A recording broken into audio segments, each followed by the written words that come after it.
Hola, bienvenidos a mi canal. Hoy les voy a enseñar a armar un barco de México sin instrucciones. Miren lo que vamos a usar. ¿Vieron? Entonces tenemos que unir. Bueno, vamos a empezar.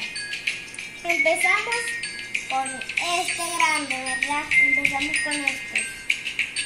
Hay que ponerlo aquí así derechito. Después ponemos estas crisis aquí, ¿verdad? Después ponemos estas crisis.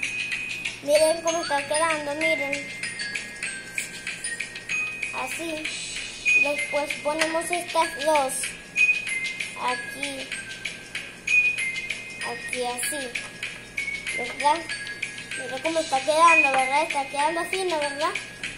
Entonces esto lo ponemos entre uno y ya. ¿Vieron? Después el otro. Y después el otro aquí en el medio. Después ponemos la bandera de México. Aquí mismo. Entonces, ¿cómo me quedó el barco? Bien.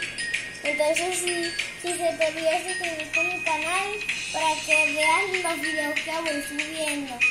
Y a mi padre David, que me está ayudando a grabar todos los videos. Hola. Entonces, si te gustó mi canal, no se te olvide suscribirte a mi canal para que veas los videos que voy subiendo. ¡Chao!